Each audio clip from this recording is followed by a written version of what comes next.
I'm ready now. I'm ready. Okay. We're ready. Hey, Hey, everybody. how's it going? We are ready now We are.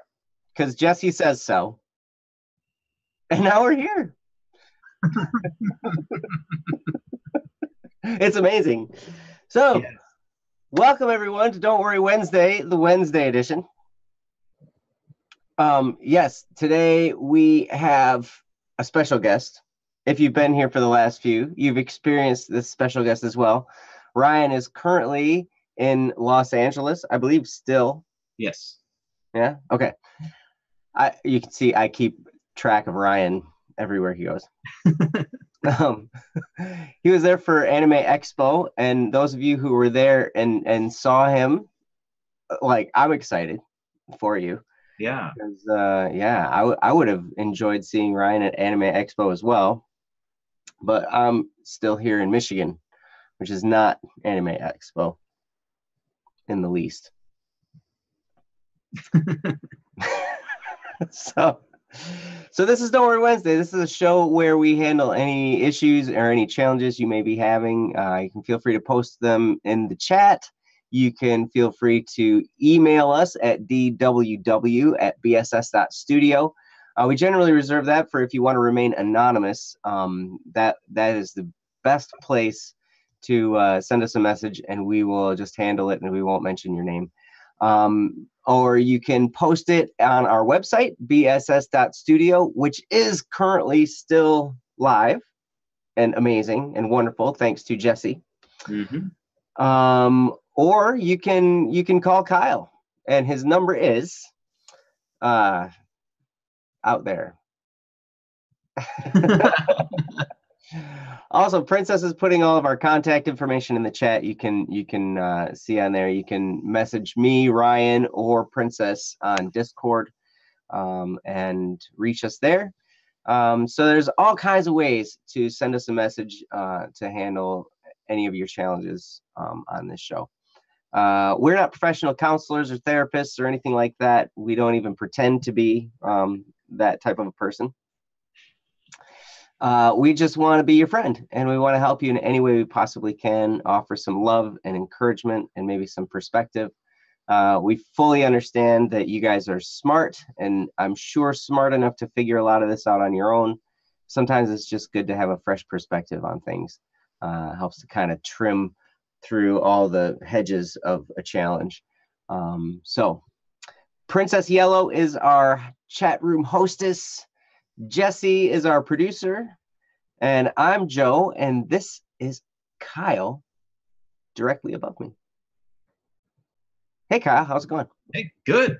It's awesome. We got a lot of familiar people here, but some new folks too. So hi, everybody. Welcome. Mm-hmm. If you were hoping for Ryan, I'm sorry. You're stuck with me again. But next week, he should be back at it again. Yes, he'll be back, and you'll get to see his smiling face.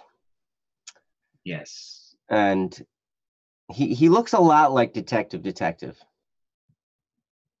Mm-hmm. Really, it's almost like the character was designed after Ryan, or Ryan was designed after Detective.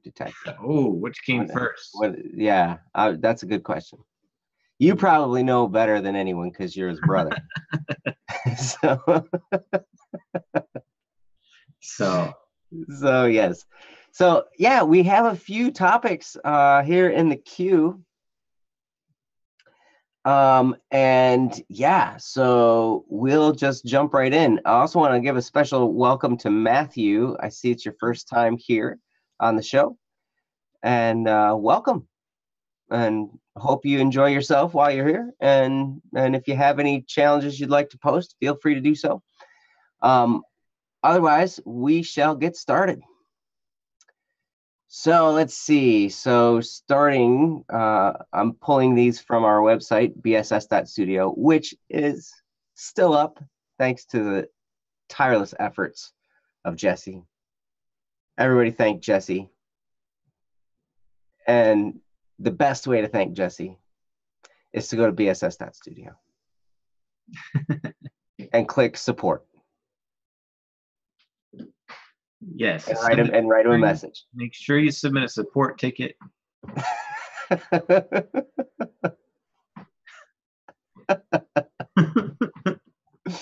He loves it. He's got one of these days. He's just gonna stop the stream when I say that. It's gonna be hilarious.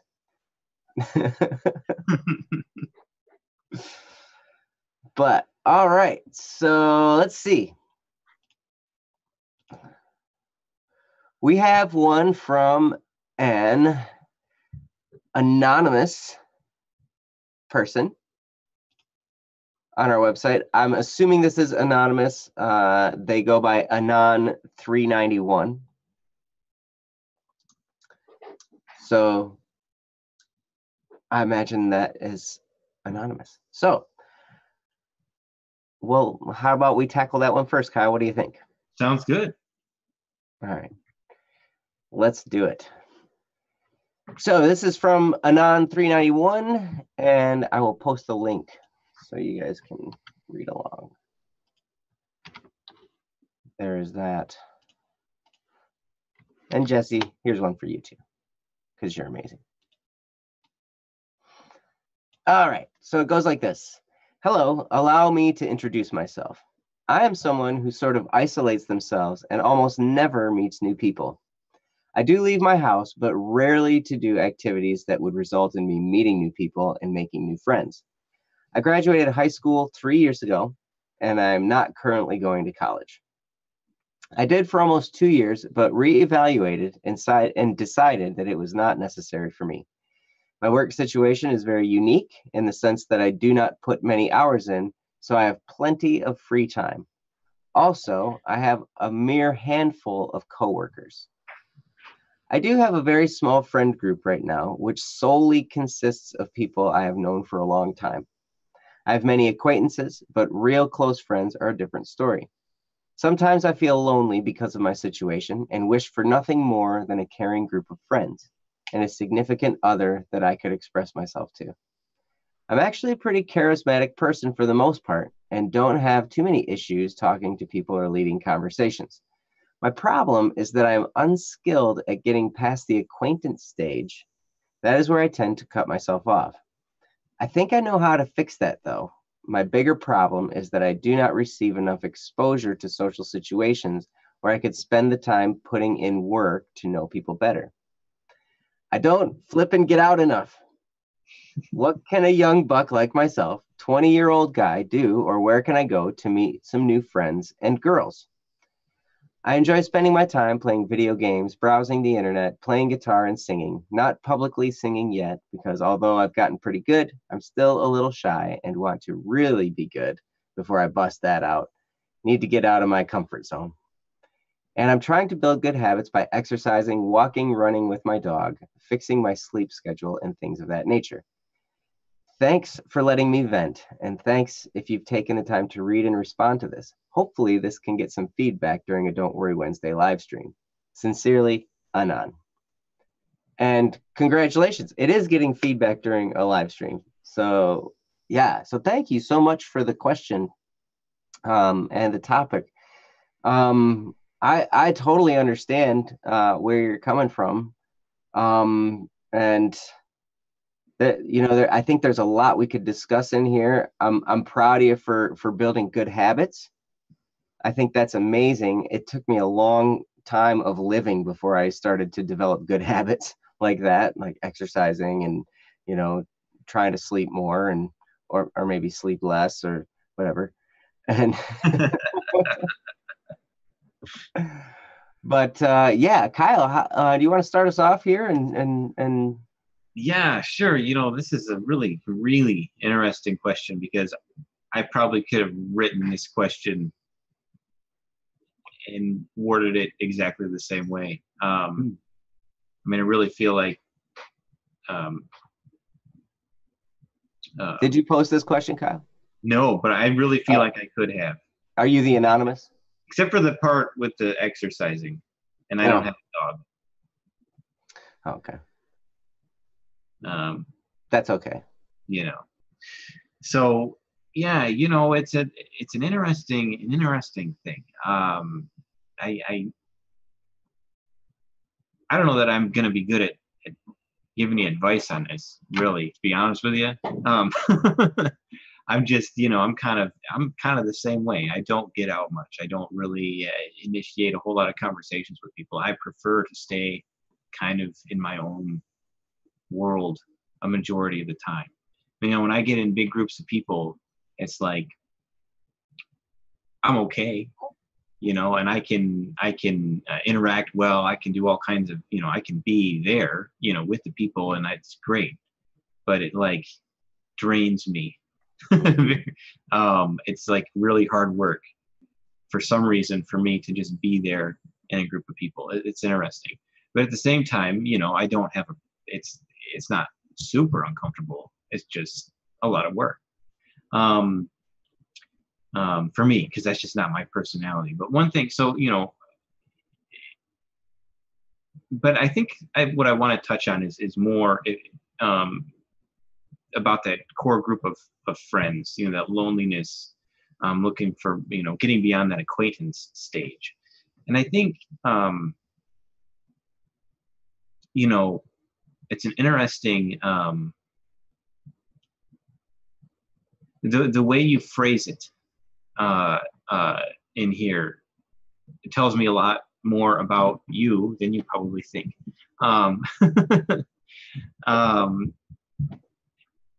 There are a lot of people out there who are sort of the exact opposite, right? There is no acquaintance stage. My daughter is a perfect example of this.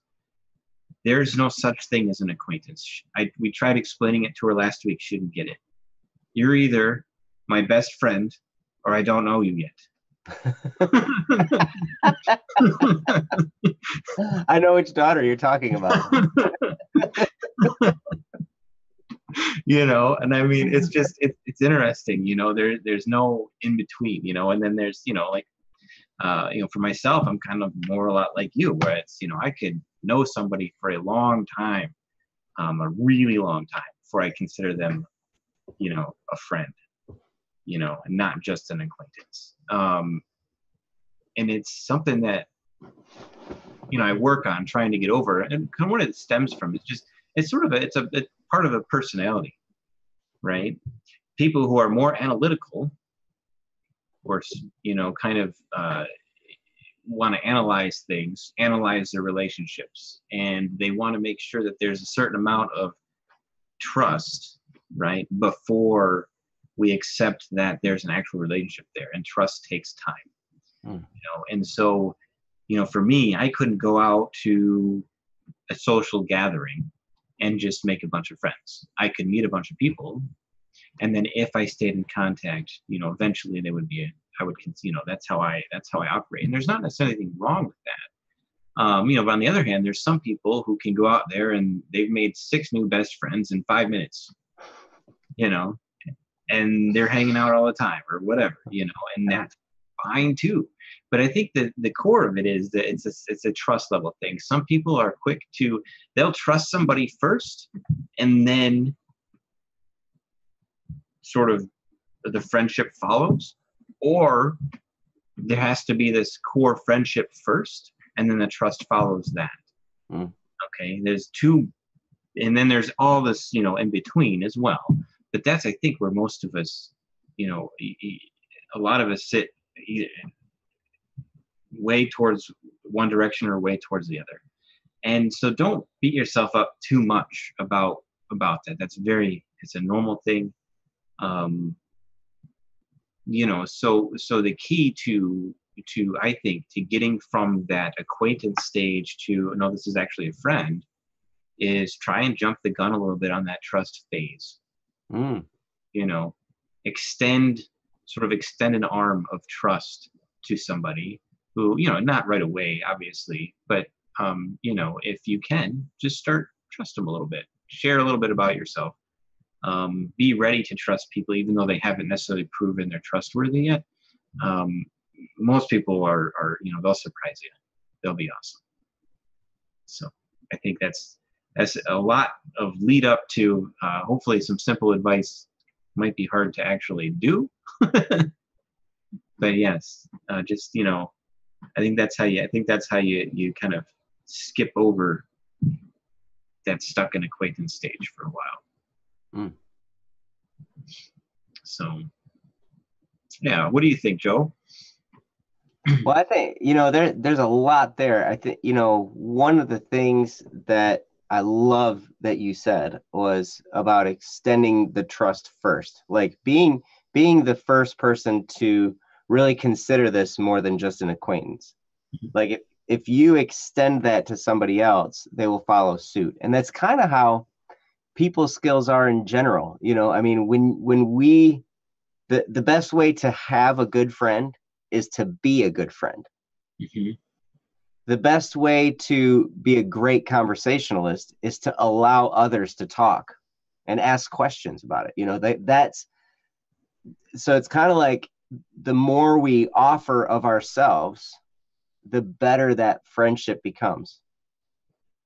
And it's true in anything. And some resources that I would offer you, Anonymous, would be How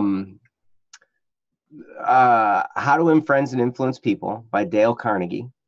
How to Have Confidence and Power in Dealing with People by Les Giblin. Those two books right there will help you understand human nature in a way that will, you may not feel like these people are becoming really good friends of yours when you apply what you learn in these books with other people.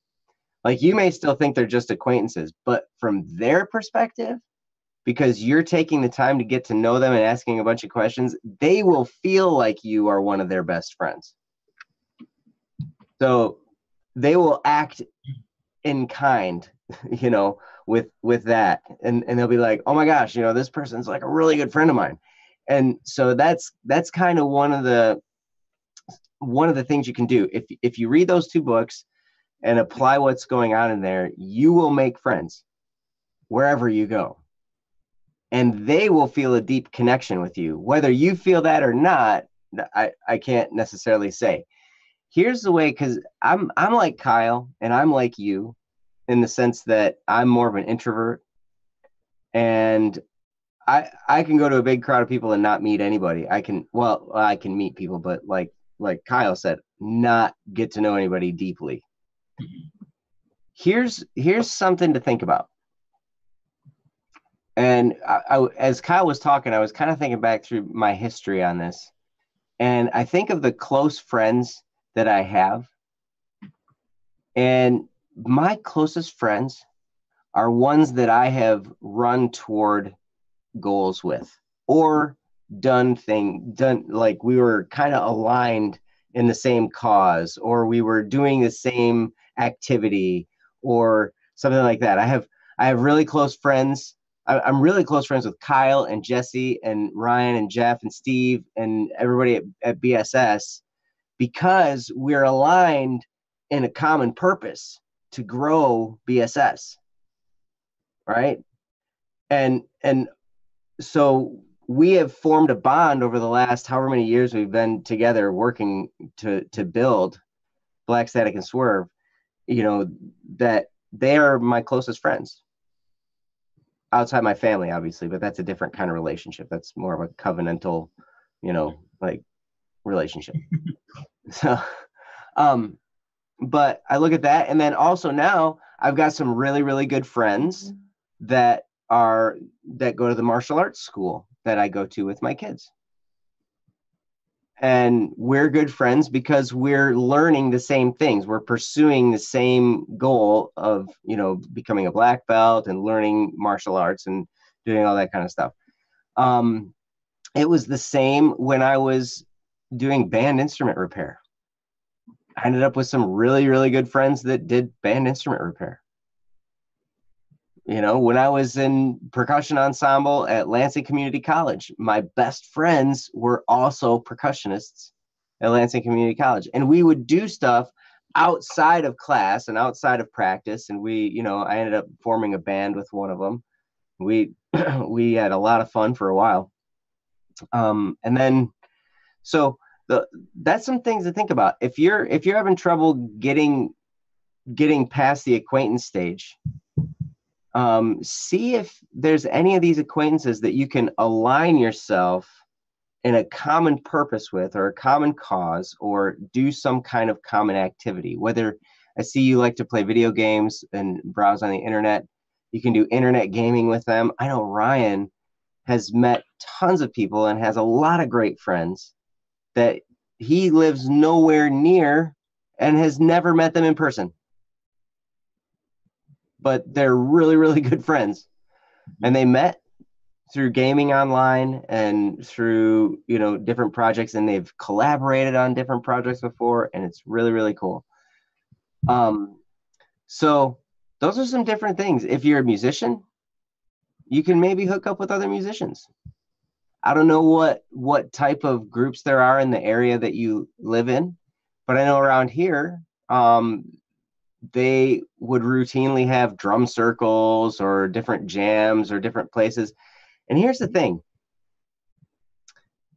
I used to screw this up so bad, because when I would go to those things, I would go with the intent that what I was going to do was these people were going to see how good of a musician I was. And now that I know what I know, I mean, I look back on that and I think, what an idiot I was. It was so dumb. Like, if only what I would have done in those times was gone with the focus of praising other people, of seeing their talent and uplifting their abilities, and or going to live performances of other bands and seeing their talent and ability and their skill, and just, man, going up and saying, man, I really appreciate you guys, you're so good. Then things might have taken a different turn. There may have been a whole new bunch of opportunities that could have opened for not only friendships, but for, other collaboration and all kinds of stuff like that. If I would have just gone out there with that intent, and there's a person I knew for a while who actually did this, and I don't think he was a musician at all. He just enjoyed music.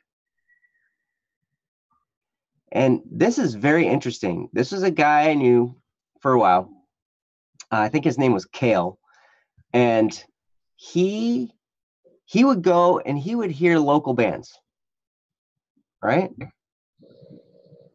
And he would get to know these guys, and he was just like, oh my gosh, you guys are so good. And he would totally just praise and uplift them and help them do better by making them feel more confident.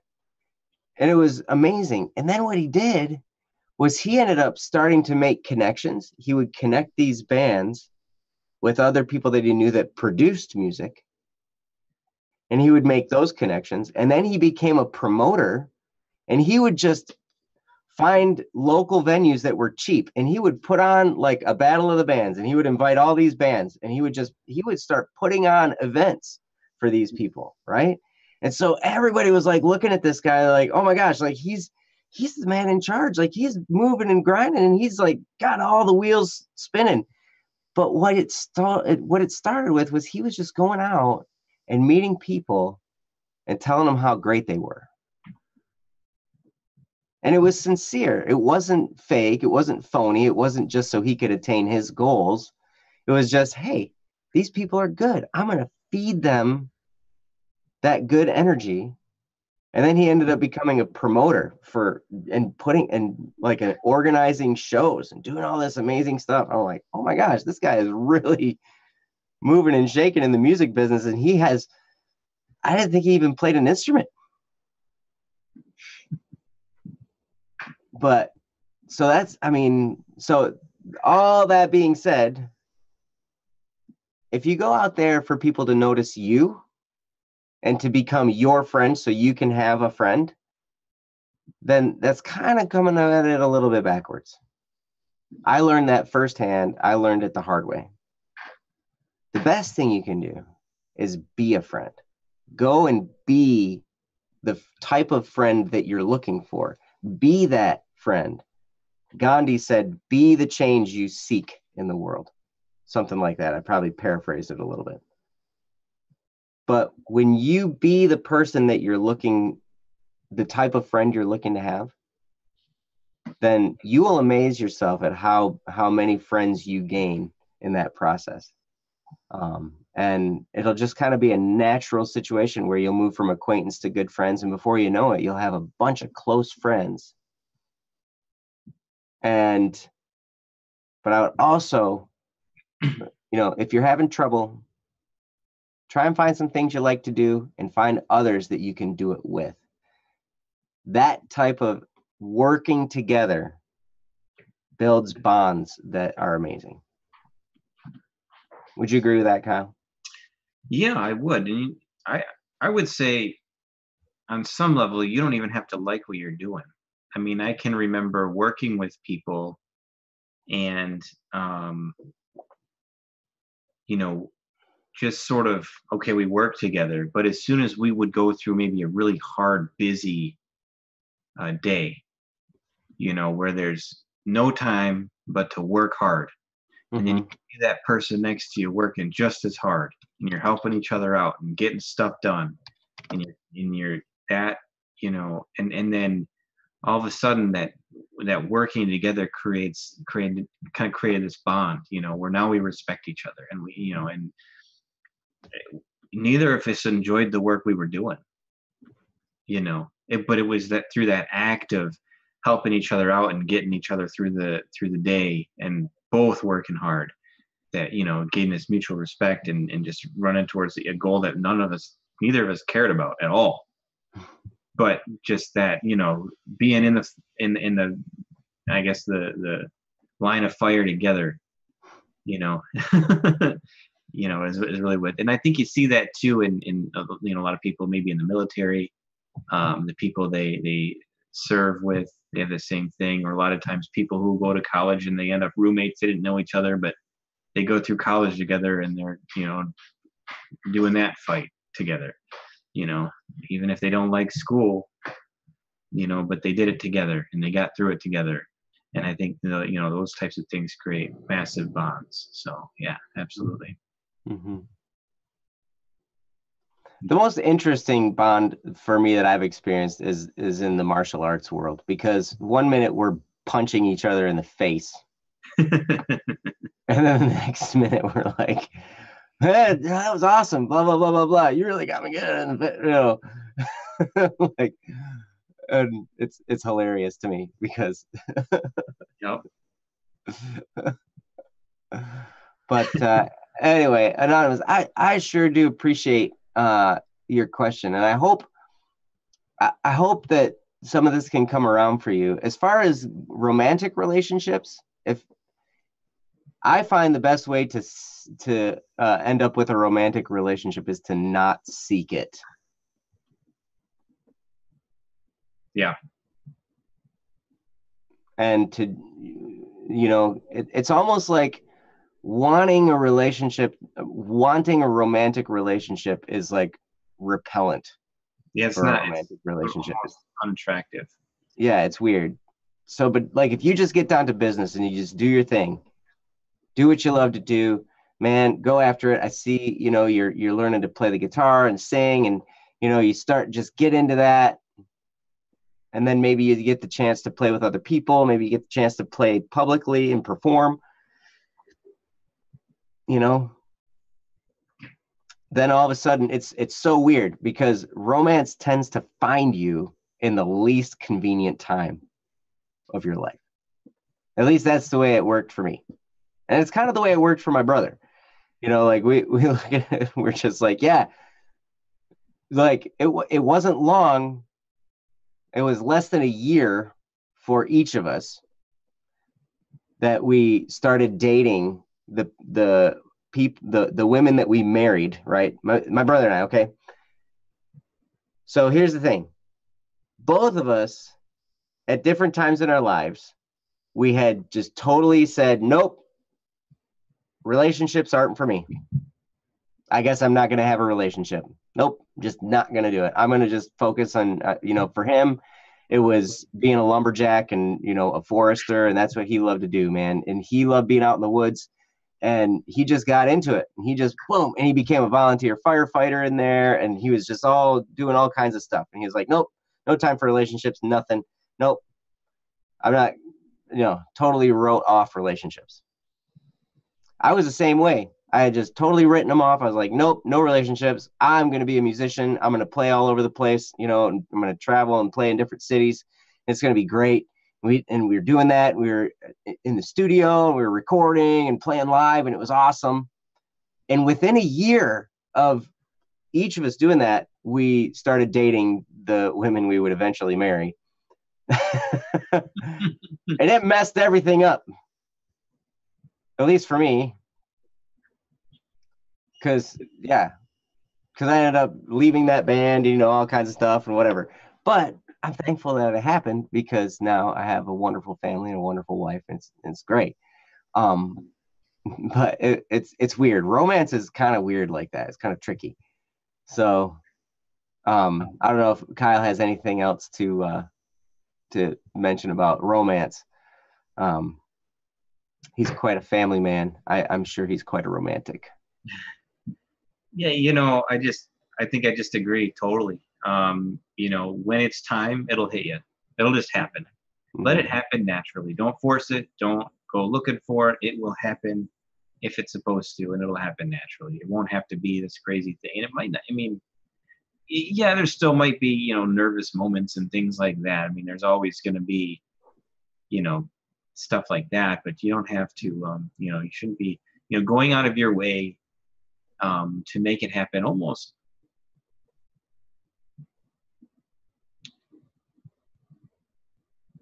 it's a disservice to you and to the other party, right? Because you're sort of putting on sometimes maybe you're putting on a face. Maybe that's not really who you are, because you're trying to attract somebody.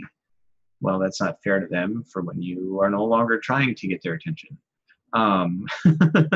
Because now you're acting like a different person. And it's a disservice to yourself as well, because you kind of could create some bad habits. So yeah, just be who you are, the best version of yourself you can, and let it happen naturally. And I think,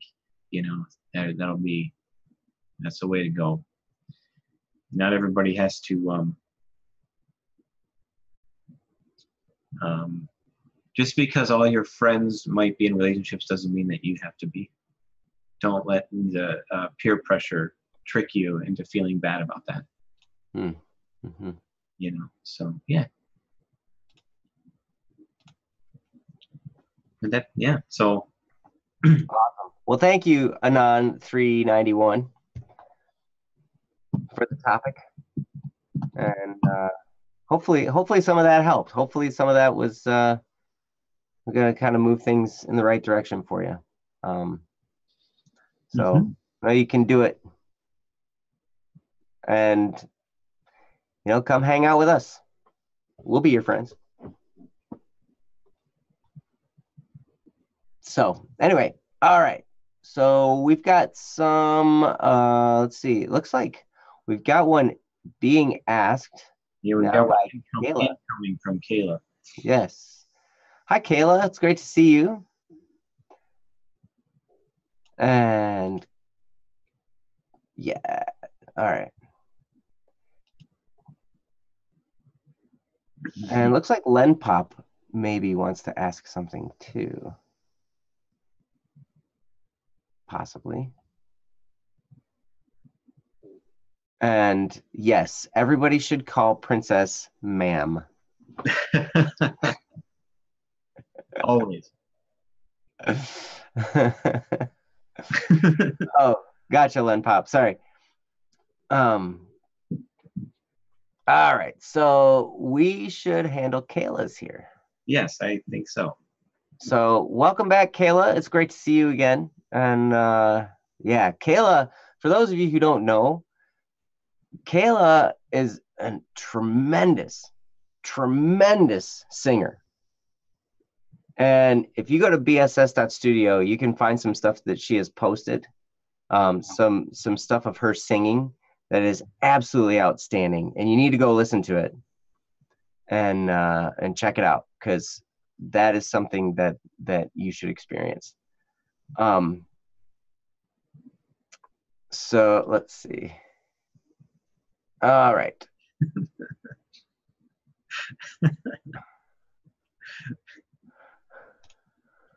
Princess Man.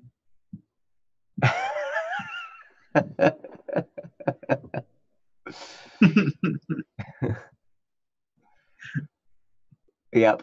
So, okay. So this is from Kayla. It's how can I help my father? And let's see. I will post a link to, it's been lovingly transferred to VSS.studio by our own Princess Ma'am. She's going to be mad at me for saying that. I'm sorry.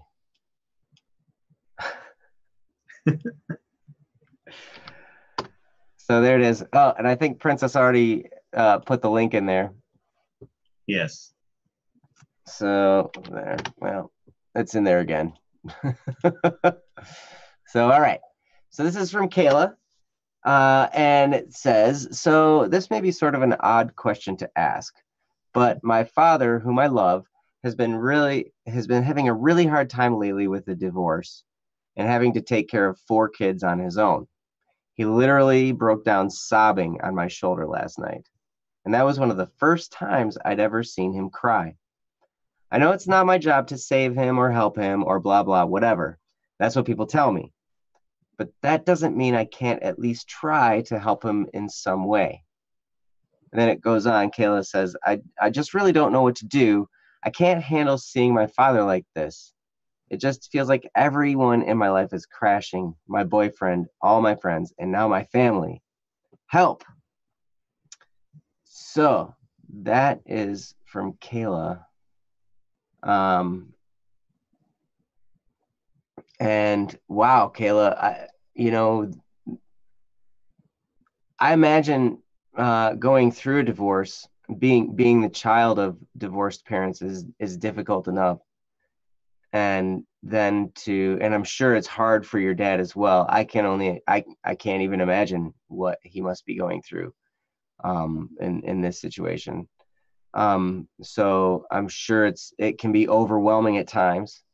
And I really, really admire you for being willing to do what you can to help him and seeing that he's hurting and is there a way I can help him? I just really admire you for that. And Kyle, having been through being the child of divorced parents and stuff like that, I'm gonna let him start us off because he probably has a lot of insight that I don't.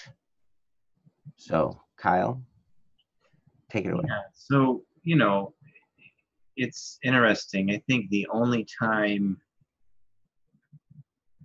I ever saw my dad cry was in the same sort of a situation, in the divorce, when he had to tell me and Ryan what was going on. That was the only time ever seen him break down.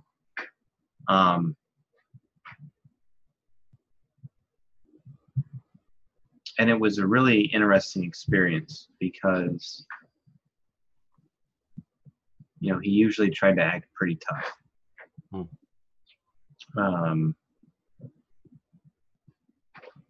And it was kind of like almost the first time I was like, wow, he does have feelings. I was pretty young though. I was, I think, 8. So,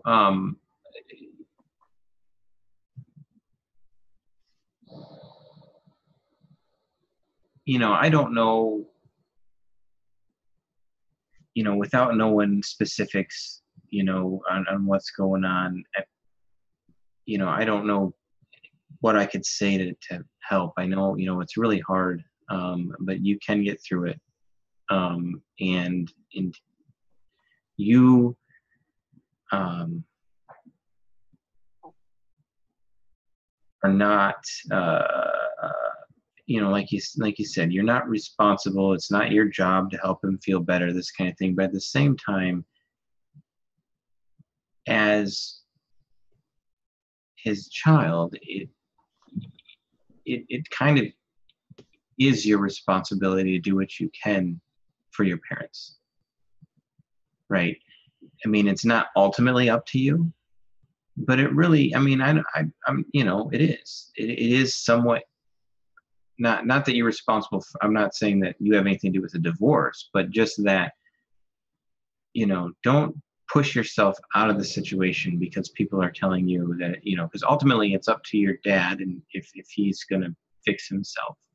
But it's your responsibility to help him to do that as a child, right? We help our family out whenever we can, however we can. And I think you're already doing it.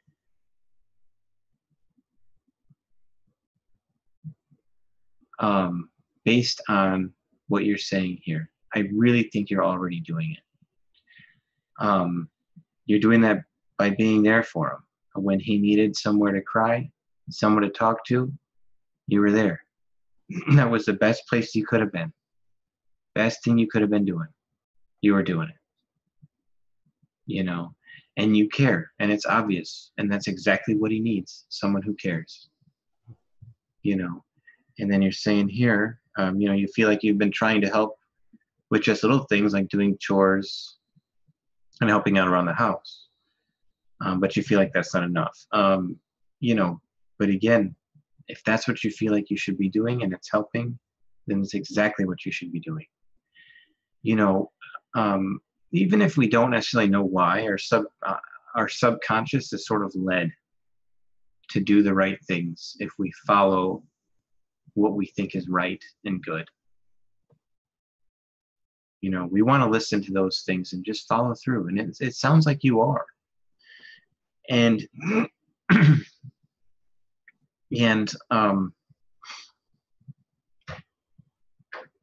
every little bit helps.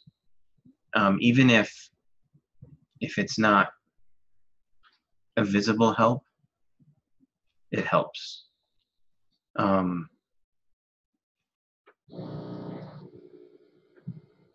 You might not see necessarily, you know, going through this experience, I imagine for him is a sort of, you know, his whole world, I would imagine it sounds like he probably feels like his whole world just fell out from underneath him. Mm-hmm. Right? And he's trying to figure out how to land. Mm-hmm. You know, I mean, kind of happened to, you know, my mom a little bit too. And you know, and there wasn't really anything that we could do except for just be there and be strong and just, you know, try and help out as much as possible. He will land. It's just going to take time. And that's really, I mean, that unfortunately, that's all I can offer you is just be patient, keep being there, be strong. You are strong. Just stay strong, you know, and he'll land. When he lands, everything will be fine. Everything will work. You know, nothing's ever perfect, but, you know, he'll look back on this. And I know from having talked to my parents, you know, and say, wow, you know, thank you for holding it together. You know, and you'll be a big part of that, though, just by being there, just by staying strong and doing the right things. And I think you are. Mm-hmm.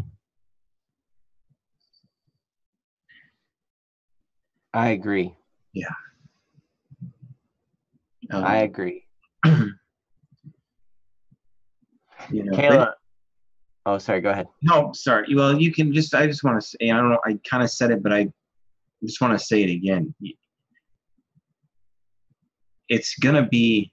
You might not see a light at the end of the tunnel. You know, you might not even see the tunnel, but it's there. So just have faith that it will end, but it's just time to be strong until that point in time. You just got to have faith. Mm-hmm. So, Yeah. That's it. That's yeah. Okay. Well, Kayla had added a couple things on here. She had said, um, I feel like I've been trying to help with just little things like doing chores good, helping out around the house when I can. And I feel like it's not enough. It adds, oh, wait, there it is. It's not enough. Even just today, all day, he just walked around so sad, like a dead man. And that really speaks to what Kyle was just talking about. It's like the what you're doing does have an effect. You know, even if it's just the fact that he knows he can rely on you to be good and to take care of some of the stuff around the house so he can process all this stuff. Yes. And it gives him the chance to go through this challenge, and sort all this stuff out. And I can imagine he's definitely shell shocked through all this. He doesn't quite necessarily know what to do. He doesn't quite know how to handle it, you know. And we don't always know what's going on in people, right? We just see this, we just see what they show us on the outside. There have been so many times that I have thought my father-in-law was frustrated at me, or is frustrated because of me, because of something I was doing or wasn't doing or something like that. When in reality, it had nothing to do with me at all. He was just processing a whole bunch of stuff related to his clients and his employees and his business and all that kind of stuff. I mean, he's got a lot on his plate. And he's got family members that work for him, that give him trouble. And, you know, I'm one of them sometimes. And but at any rate, you know, there's stuff going on that I don't know about necessarily, but he just has to have that time to process that stuff. And I had to learn that, you know, there's like people have a lot going on in their heads that has nothing to do with me. And I might even do something that they're happy about that happened, but they don't necessarily show it because they're buried under this mountain of stuff they're dealing with in their head. But all those little things do make an impact. They do notice, even if they don't show that they notice. And so what Kyle said was absolutely right. And you know, like, he's dealing with a lot. Just because it seems like you're not getting through doesn't mean that you're not. It's just that there's a whole lot for him to work through right now. And Kayla also said, this is all just rough because I feel like I have people coming to me with their problems all the time, and I'm fine with that. It's just hard when I'm just trying to fix myself. And boy, can I relate to that. Because, you know, I mean, we have people that ask questions, and we love helping people with issues on Don't Worry Wednesday. You know, I love it. I absolutely love it. And it happens in real life too. I have people that come to me and ask, you know, how to solve different issues, you know, family members and whatnot, you know. And it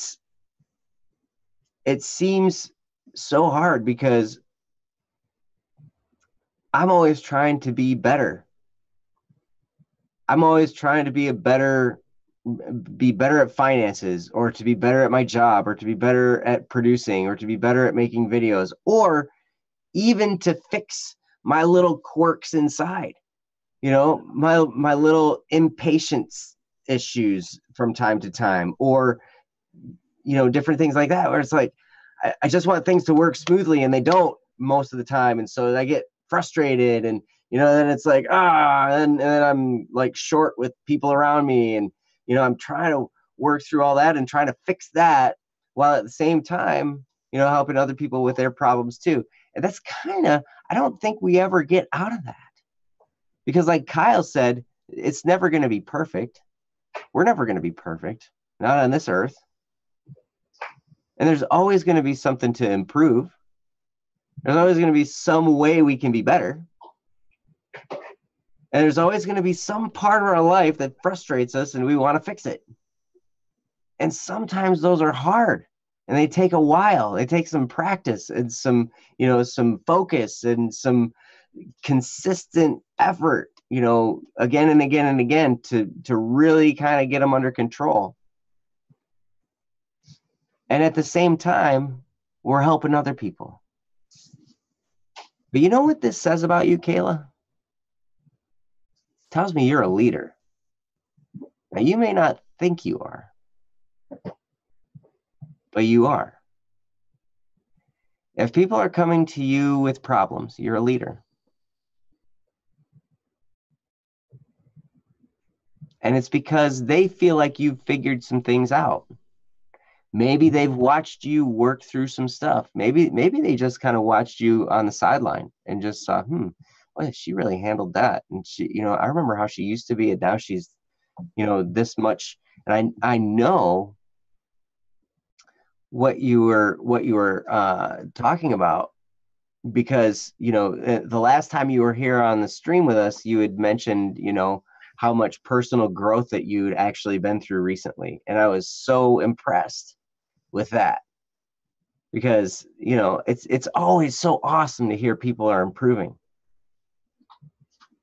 But other people take notice of that. And then they have the confidence in you to come to you when they have a problem. That's incredible. And every time, it happens for me. Every time I'm like, oh my gosh, I am so, like, if you knew the ins and outs of my life, you would not be asking me for my advice, because I'm a big nincompoop. Like, you would not be very impressed with me if you knew all the intricacies of what goes on in my life. And so it's really humbling when somebody comes and asks you for help. But it's also a great honor.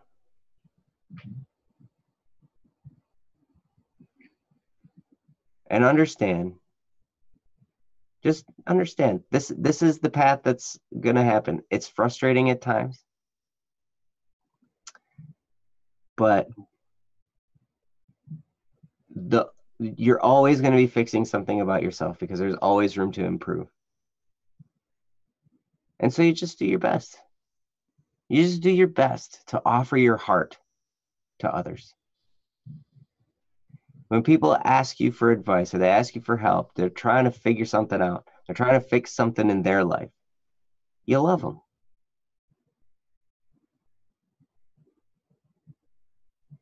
I have reminders all over the place that say, people don't necessarily need a catchphrase or some kind of inspirational quote or something like that. They need me to love them.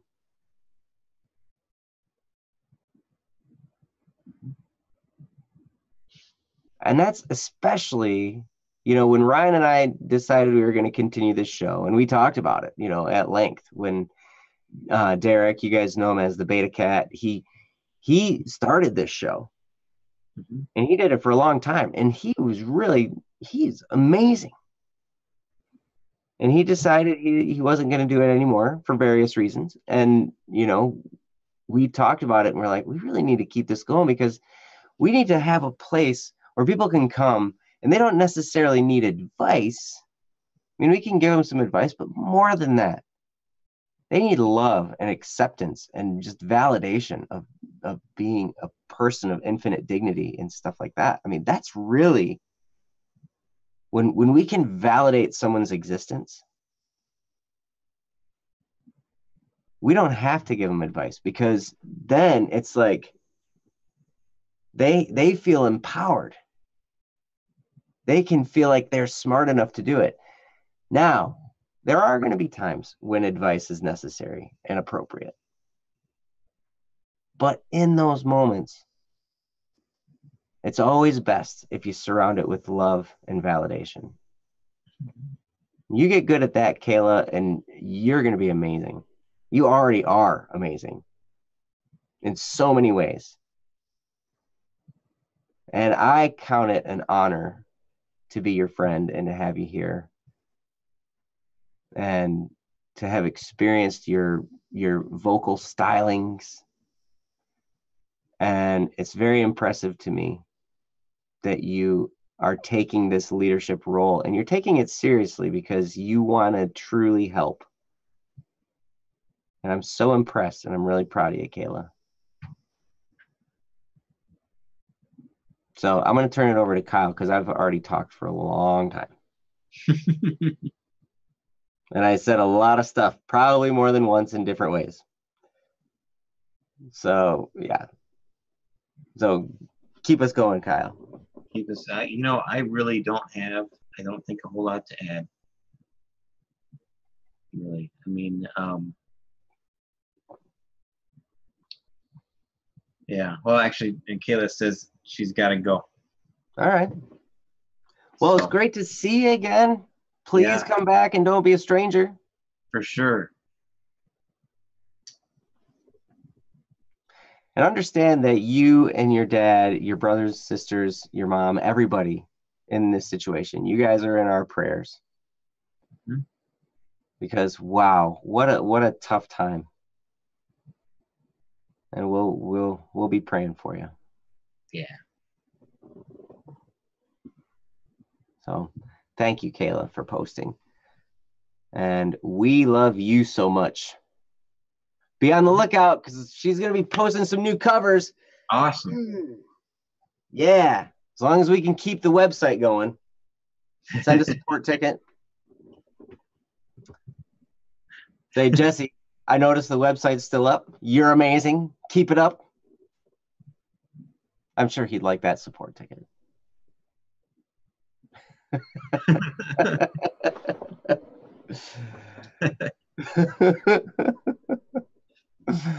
So, anywho, that was awesome. So, thanks again, Kayla, and good luck with everything. Yes. So, yeah, so we should move to another topic. I don't know if we have anybody else who is here right now. See what I don't see anybody. Does anybody else have an issue? Feel free to post one in the chat. Oh, could we do Lays? Yes. Oh, thank you. Thank you. Thank you. Yes, we can do that. Sparrow just got an account. Yeah. Cool. Welcome to BSS.studio. It's the greatest place in the world because it's got the greatest people around. And I'm not talking about me or the staff. It's the community. The staff's pretty okay. I'm, the least of all. But all right, let's see. Lay. Okay, this is a long one. It is a long one. Do you want to read it, Kyle? I can. All right. I'm going to post it. You guys need to read along with this one because... Let me move it over here. Yeah, I will have forgotten the beginning before I get to the end. Okay. Well, all right. All right. All right, this is from Lay. Last time I came here, I said I'm giving up on my crush. Not the first time I said that, I must add. Actually, I promised my friends the exact same thing once before, that I will move past her, that I will actually take care of my soul and won't welcome her back, that I'd block her. I broke that promise before, and now she came back again. Left behind by someone else again, someone she laid all her trust in. Just when I tried moving past it all and finally started gaining speed. She tried reaching out to me and a few others on our Discord server using a new account, new username. She left shortly after being discovered. She said she didn't deserve being there, that she didn't deserve us. Others ridiculed her, but at the end of the day, I was talking to her again. But I'm keeping a lot of distance. I stand before a choice: break the same promise again, lose any credibility in the eyes of my friends and myself for someone who left me behind before, keep loving her despite my heart's crumbling state and all the tears that gather in my eyes every day just to help someone in need. Or keep the promise this time, leave her behind, alone, knowing all well that I might kill another person because of leaving them alone. Both choices seem terrible. It feels like a dead end for me. Either way, I will have to suffer and lose someone, a few friends, or someone who I love. Are these the only two choices I can make?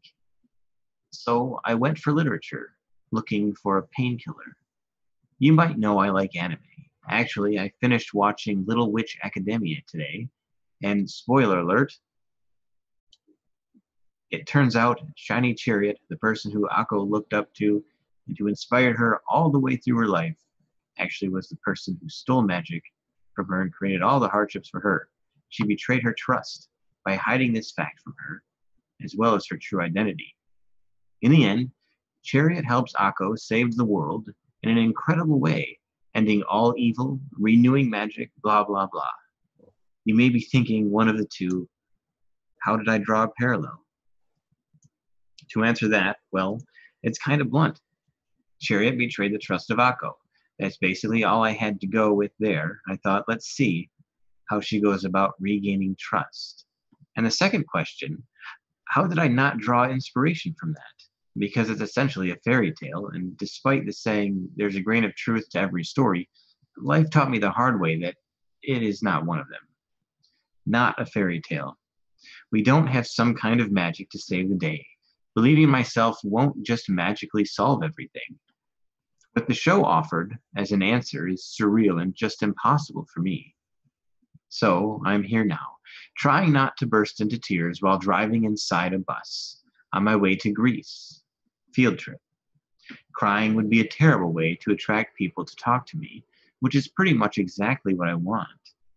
I want to spend time with people here, share these memories with them, not cry the whole camp. Please help me. I can't manage this alone. I know it's hard, long topic. I know I'm always hard to read and especially to answer to, but please.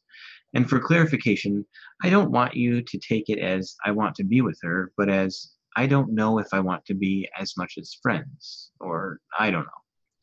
It's not about getting back together or something. It's about what to do as someone who doesn't want someone else to be alone. And also about how to be a good friend with my best friends too. I just don't know what to do.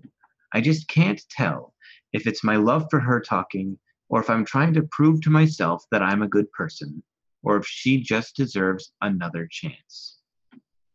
My friends have had enough of me going into ruin because of her. They don't get mad at me easily either.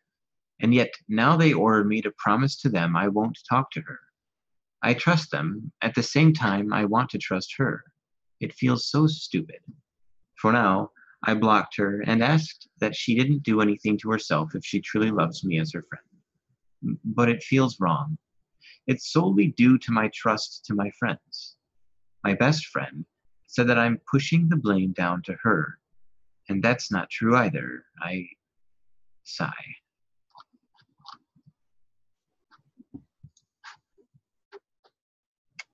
Wow. Yes, so I don't think you only have two options. Yeah, I think you have multiple options as well. Before we get into some of the options, though, I did want to say to you first, Lay, thank you very much for sharing, and also that I understand how difficult this situation can be and how it can seem like a very defining moment in a lot of things. I do have to tell you that whatever option you do choose does not change the fact that you're a valuable person. You're a person of infinite dignity, and you are worth loving no matter what. And, you know, and that's no matter what decision you make, whether you decide to continue blocking her, whether you decide to trust her, whether you decide to, be in a relationship with her, whether you decide to just be friends from a distance, or whether you want to just take the time and let things settle down. Make sure your feelings, I mean, I know that there's a bit of confusion going on in your feelings. Like, you're not sure what this is motivated by. And it may be beneficial to take a step back and sort through that.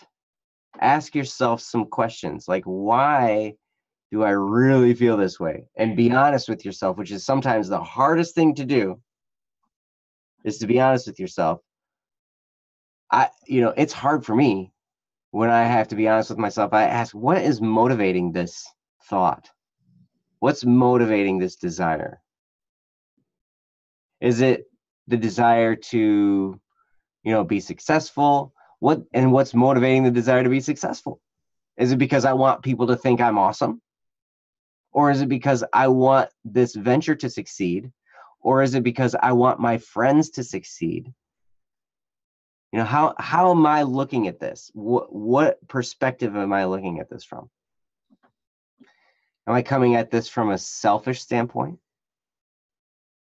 Or am I coming at this from a selfless standpoint, or a charitable standpoint, where I really love the people involved? So, am I doing it to please others and to give others what they want because I want them to be happy with me? Or am I doing this because it's right? Sometimes it's not always easy to know what the right thing to do is. So, amidst all of these questions and amidst all of this introspection that you're going through, understand that no matter what happens, no matter what you decide, no matter what the outcome, no matter any of it, you are valuable and worthwhile and lovable, regardless.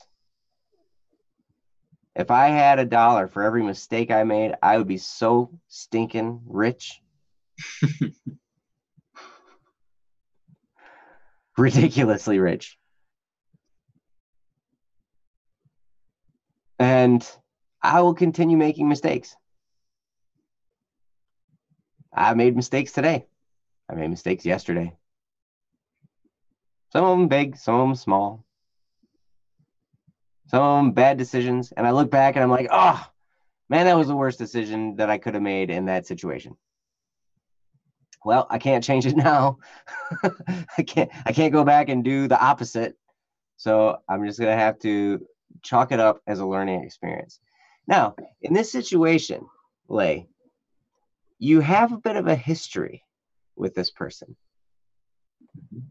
So you do have a little bit of insight as to what could possibly be happening.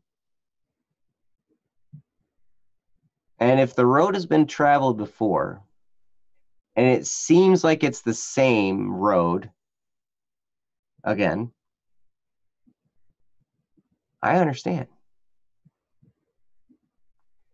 There are so many times I've gone down that road again. Not this particular exact situation, but situations similar where I'm like, oh, I know where this is headed. And here we go again, because I can't stop myself from doing it again. And it's almost like I made up my mind before it happened. And I was like, oh, well, here we go. Then I just watched it unfold again. Mm-hmm. Kyle's nodding his head. He's watched me. He's never done this himself, but he's watched me do it.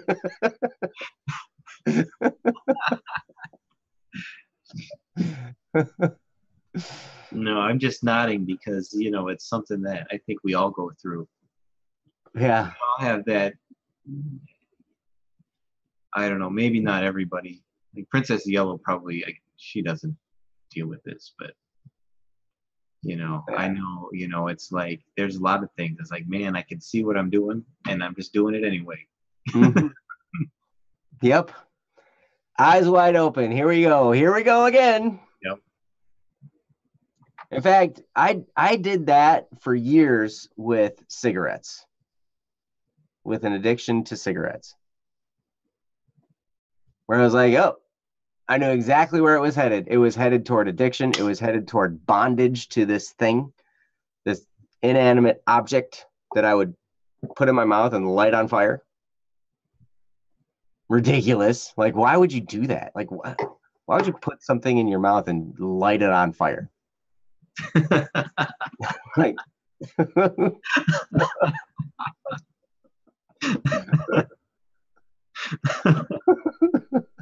I mean, seriously. But I knew exactly where I was going, and I would do it anyway, over and over and over again. And it took me years to finally get rid of that. Like, it was amazing. But so I did that with that. I did it with relationships and different activities in relationships. And there was a girlfriend that I was with that I broke up with probably 7 or 8 times before it was finally over. We kept breaking up and getting back together, breaking up and getting back together, breaking up and getting back together. And all my friends were like, oh, here we go again. Yep, here it is again. Oh, boy. And they'd all be like, it's just a matter of time. Because, when it's like the breakup, get back together, breakup, get back together. It's just like these people have an addiction to each other, and so they're just kind of working out that. So that's something to be mindful of. Whatever behavior you're choosing, could it be fueled by an addiction? An addiction to the relationship, an addiction to being around this person, an addiction to the particular energy that they give off or give you, or something like that? Is it an addiction to some kind of sinful thought process? Isn't it, maybe you can ask yourself that question and then be honest with yourself. That's hard, especially when it's an emotionally charged thing like this. Yeah, and I just want to add one more example of a possible addiction here, an addiction to feeling like you are necessary in somebody's life. That is, yes. Absolutely. So, sorry. Go ahead. And no, well, yeah, absolutely. But but addictions are fueled by something that we feel is going to make us feel better. And it really comes down to kind of a selfish desire. So what can you do?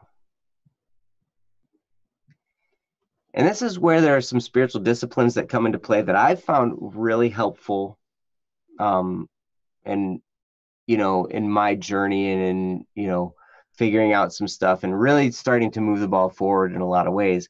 And that is fasting.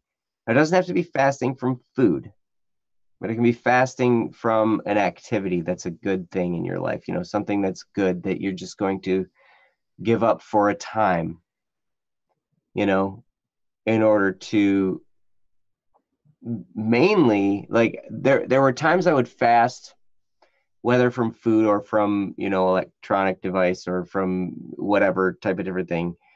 And I would fast, I would have a specific thing that I would fast for. And whether it was like, I would deepen my prayer life for something else going on. But more and more now, I'm looking for the spiritual discipline. More and more when I fast, it's like the reason I fast from whatever it is, it's for the discipline it brings, because I want to feel more solid. I want to feel more secure and stable. And I've learned that fasting does that. It helps me to be honest with myself, because I'm now detaching myself from the addiction that makes me lie to myself. I'm detaching myself from that thing. And so what that brings is a security that I can be honest. I can be honest with myself. I can be like, the reason I'm really doing this is because I'm a big dumbhead. And I need to fix that. Like I've said that to myself before. And like, so that's something you can do. But that's kind of where I'm gonna leave it for now. I'm gonna turn it over to Kyle, and see what he has to say. So Kyle, your turn. Yes. Okay.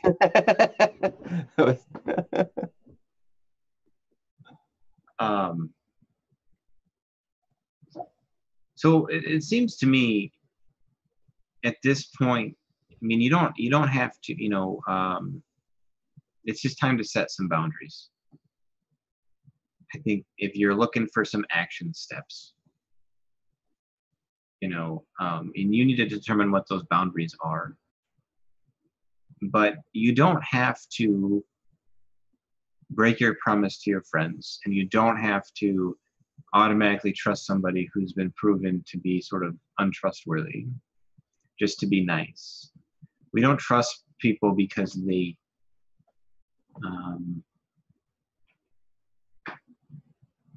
have a right to be trusted. People have the responsibility to be trustworthy. And if they're not, then they're not. Right?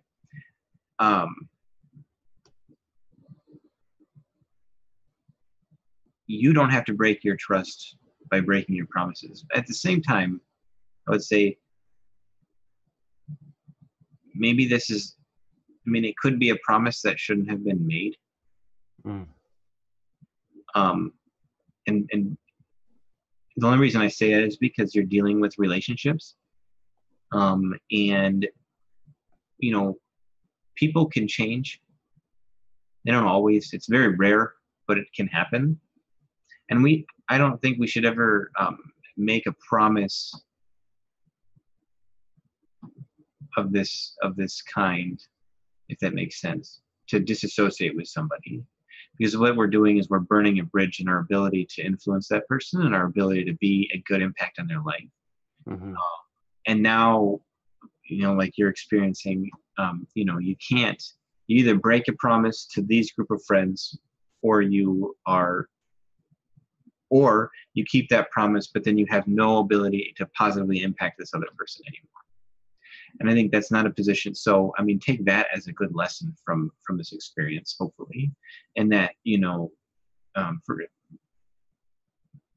don't make any kind of a promise at all whatsoever. Unless you're absolutely sure that it's a good thing to be promising to do. Look at it from all angles.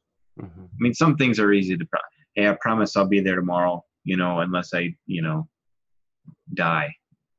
Like you could, that kind of a thing's fine. But when you're talking about more important things, would be like your relationship with other people, or long-term type commitments, things like that. Always, it's really almost, these kinds of promises, just watch out for those. You don't want to get yourself stuck. So anyways, here's some options that you've got so you can sort of not break promises, even though you might be bending them slightly. But I don't think you do it behind your friend's back. I think you tell them. Okay? If you told them you weren't going to talk with her anymore, then you don't just hide it. Because they'll find out. Mm-hmm. And they'll know you broke the promise. But if you go to them first and say, hey, look, here's why I would like to, what do you think? And let them tell you what they think you should do.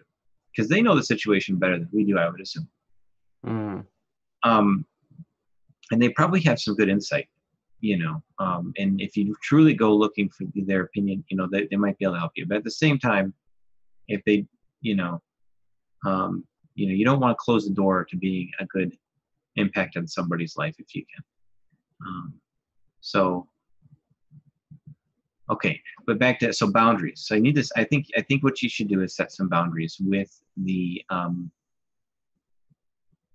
first of all with your friends and with this um, uh, love interest, I guess. um, with your friends, you know, maybe that one's easy. I mean, we just kind of talked about it, but you know, just let them know, look, I care about this person, you know, and I want to be able to help them. Um,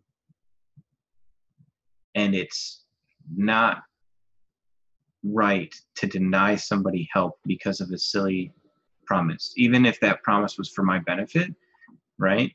I still should be willing to help, be able to help somebody if they're having a hard time with something, right? So it can't be like a zero communication thing is not the right kind of a promise. Now, maybe an okay promise would be don't take it too far too fast, you know, don't get back together on the same level, you know, don't get so emotionally committed right away. Those kinds of things would be okay. But the total, you know, it might not be necessary. Um, now, with this girl, you know, I think what you do is you let them know. I think you put this boundaries for you and for her. It's going to help both of you, right? And that your goal right now is to be best friends, and that's it. No more and no less. Just best friends. What that means is trust, if you can. It means complete honesty all the time. And that'll help develop that trust. If they're honest with you, you're honest with them, the trust will follow. Mm-hmm. So, you know, being best friends, complete honesty 100% of the time, always honest. Those are the boundaries. No more than best friends and 100% honesty. And then if you have to, if there's a situation where the conversations are just sort of like bringing you down all the time because they're so negative, then another boundary could be, you know, no, maybe certain topics aren't talked about, or maybe there's a time limit on the amount of things that can talk negative talk, if that makes sense. Mm-hmm. I mean, it's kind of hard once you get into talking negative, but once you recognize, it's like, okay, nope, okay, this is going backwards. We don't need to be doing this. And then try and change the subject or whatever. I think, and then make it clear that, you know, you have to sit down and say, this is what the deal is. If we're going to be talking, it's going to be as friends. I will be, you know, the best friend you've ever had, but that's as much as we can do if you can stay honest with me. You know, and then you stay honest. And then, you know, you don't have to have that sort of, are we dating or are we doing this or how is our relationship? No, you're just really good friends. Mm-hmm. And just leave it at that. It takes a level off of it that doesn't need to be there anyways, because it's so on again, off again, that there's really not a commitment level there. That is not a proven commitment level. And so, you know, that's one thing in our culture that we've kind of, I think, forgot about, is that real long-term relationships are completely 100% committed. And so that's what you're looking for. You're looking for commitment and consistency. And so, yeah, I would say you don't get back together as a romantic relationship. You get together as really good friends and just leave it there.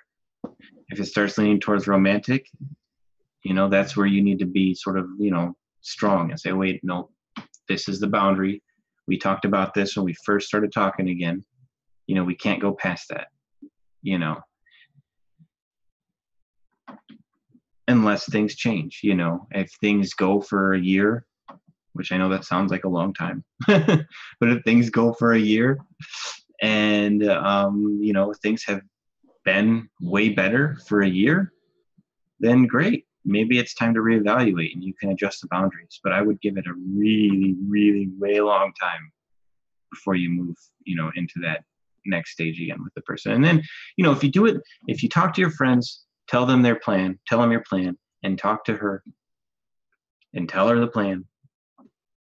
And then leave it on there. Leave it up to them what they want to do with that. Your friends will stay your friends because they're your friends. Mm-hmm. And if somebody doesn't stay your friend, then that's on them.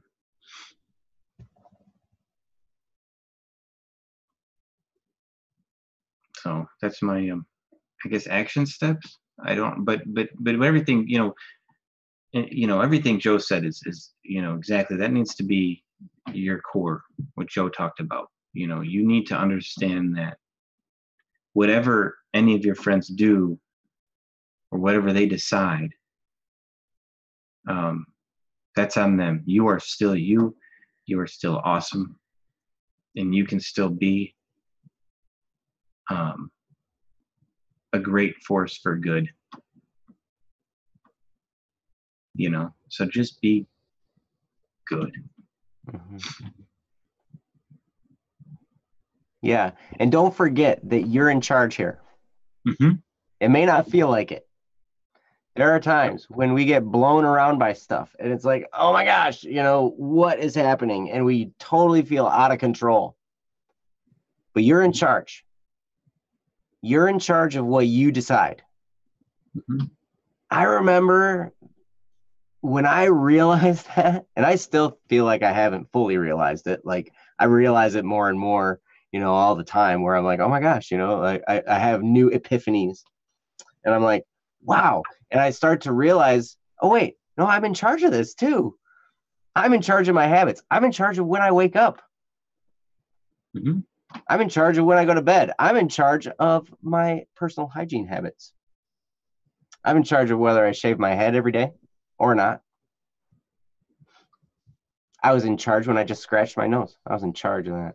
I did that with conviction.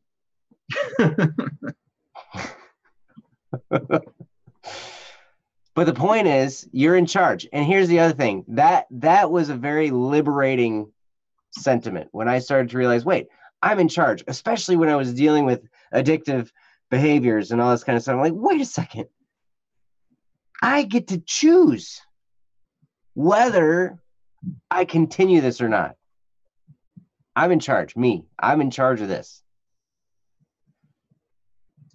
And here's the other thing. This one took a little bit longer to really fully internalize, but I finally had to tell myself, wait, you don't have to care what other people think. Mm-hmm. Now, I can care what other people think, but I don't have to care what other people think. And I still don't, I still, from time to time, I check myself. I'm like, wait a minute, I'm just doing all this because I'm super worried about what this person thinks of me. And I'm like, well, why do I care about that? Like today, for instance, it was like 93 degrees out, right? And I'm working with my father-in-law moving furniture. It was hot, and it was muggy, and it was sweaty, and it was ridiculous. And we were in and out of buildings with furniture. It was just crazy and just drenched and soaked and everything. And I don't have any hair on my head. So I just have sweat just pouring down into my eyes and all kinds of craziness and everything, right? And I remembered I put a sweatband in my pocket. Like this headband thing, to catch sweat. And I sat there, I'm like, oh, I don't know if I want to put it on. I might look stupid. I'm like, wait a second, dude, your eyes are stinging and you're half blind. Why do you care what other people think when you wear a sweatband? So that's just an example. Like you can figure out, wait, you don't have to care what people think. Mm-hmm. I care greatly what my wife thinks a lot of times. I care greatly what Kyle thinks a lot of times, what Jesse thinks. Anybody that's in BSS, I care a lot about their opinions. And part of that is because I know we all have the same goal. So when I ask them a question. I really care about what they think. When I'm looking at a choice that I'm going to make when it pertains to BSS, I think about how it's going to go over with everybody else because it matters. You know, are we on the same page? Are we still running in the same direction? Now, here's the thing. I don't have to care what they think, but I'm in charge. I choose to. Right? So if I can just plant that seed, because I know that to grow that tree takes a long time. And I'm still like, my confidence in self being in charge tree is very tiny sapling, like, but it's a lot bigger than it used to be. So I just want to plant that seed. You get to choose this stuff. And if you follow the steps that Kyle was saying, the action steps, those, man, he just laid it out like paint by numbers, dot to dot. And that's one of the things, that's one of the reasons I respect Kyle so much. He has such a way of looking at a situation, and he has the ability to just like get rid of like all of the little emotional stuff that I throw in there. I get like excited about stuff and whatever, and he'll just look at it and be like, no, that doesn't make any sense. Or, yeah, no, that does make a lot of sense. Let's do that. And he has a way of getting rid of, he can take the emotion out of it and look and say, does this make sense? And so that's why he's one of my mentors, in a lot of areas. And, he's helped me out in a lot of ways. So take what he said and run with it. And then remember, you're in charge and you're valuable while you do it. And I think you can get through it. In fact, I know you can get through it. And in the deepest, darkest moments, just remember, it's all going to be over at some point. You're not going to have to deal with it anymore at some point. It's all going to be done. You won't have to worry about it anymore. And the challenge is going to build strength in you that you don't understand until you're on the other side. And then you look back and you're like, oh my gosh, I'm so glad I went through that, because now I'm like a powerhouse, man. Mm-hmm. Yeah, I can handle anything. Bring it. And then you say that and something overwhelming comes your way and you're like, oh.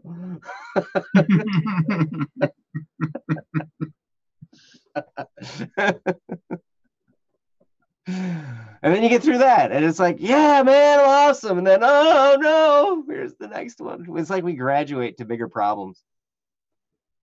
Yep. But you got this. And the whole time, it's a time of self-growth. It's a time where you're going to grow. And I'm really proud of you, Lay. And I hope to actually hear you in the chat. It's going to be good. Yeah. So, Sparrows here just finished their first post. Wow, cool. Man, oh man.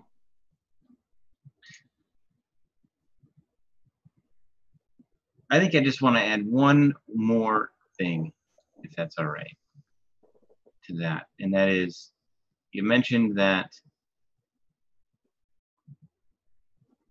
it sounds like she might be of a personality that would be tempted to hurt themselves.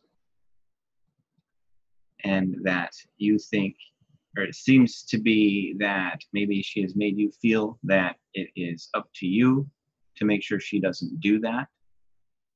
Okay. And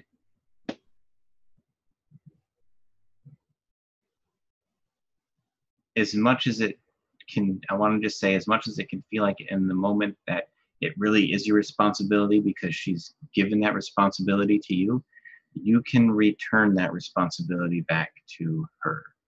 That does not have to be up to you. The more you allow that to be on your shoulders, the more you are allowing her to basically put that on you, if that makes sense. You're sort of promoting the attitude and that. So just be careful. Don't be fooled, I guess. You don't have to take that responsibility upon yourself. You can hand it back. You know, there are reasons other than you why she shouldn't do that, mainly for her. And for the people who care about her. Mm-hmm. You know, and you can point those things out to her. You know, why she's valuable, why she shouldn't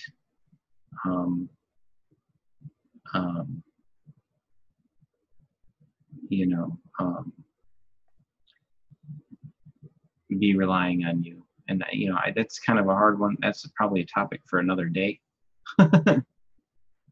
But just, you know, don't be fooled. It's 90, I would say 99% of the time, it's a trick. It's not even real. Now, I don't know this person's particular situation, so I'm not going to say that it's not real. But in a lot of cases, it's just a manipulation technique. Mm. So try not to be taken into that too far. Mm-hmm. I mean, definitely if they're reaching out and they need help, get them help, whatever you can do. Mm-hmm. But there's nobody that needs a boyfriend more than they need a friend. Mm. So if they're saying, be my boyfriend, or I'm going to hurt myself, no, I'll be your friend. That's what you need. You need a friend. Mm-hmm. So, yeah. Very well said, Kyle. Thank you.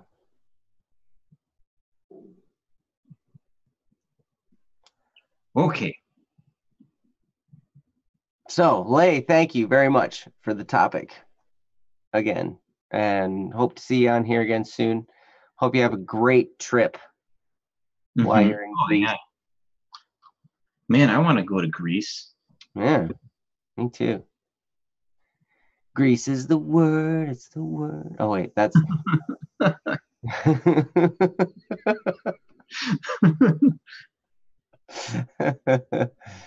So Sparrow, I recently I noticed that I called you a him, and I realized I don't know if you are a guy or a girl, and I apologize because I guess I was pictured that you're a guy.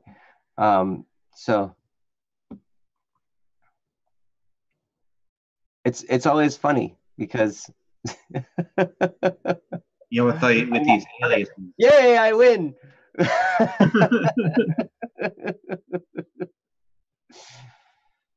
So Sparrow just posted his first post. Do we have time to go through it? Yeah, I don't see why not. Okay. Yeah.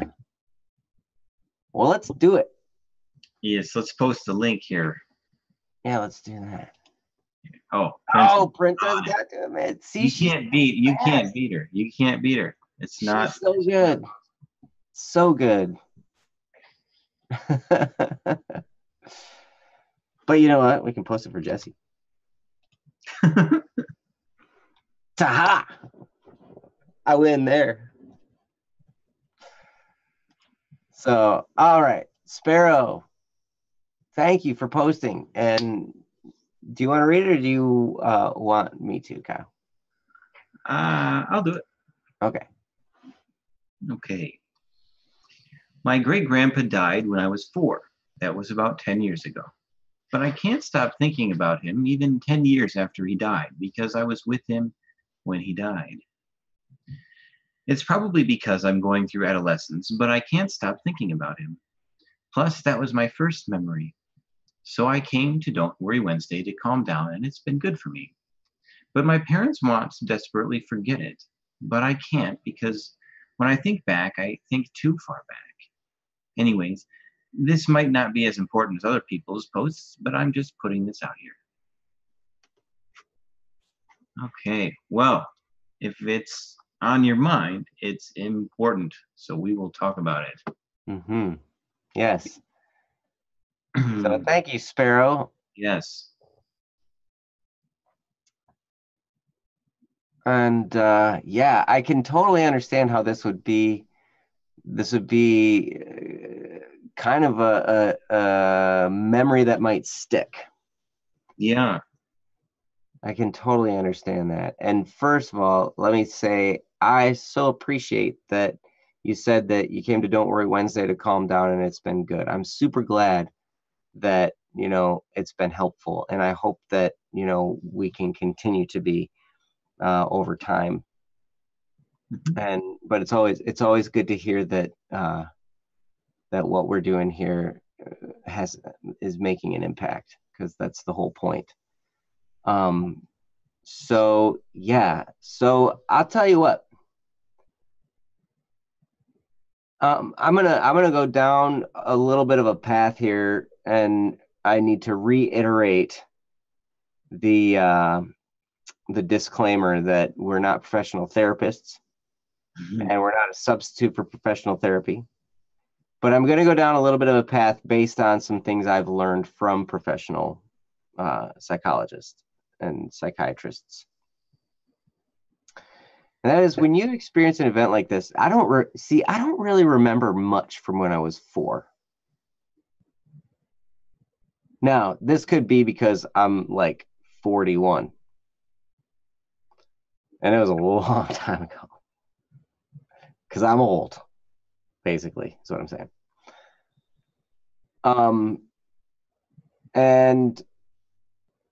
But moments like that can tend to stick.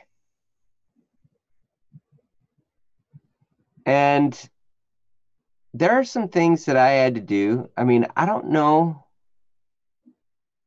I mean, I guess I don't know if this is causing you a lot of pain right now,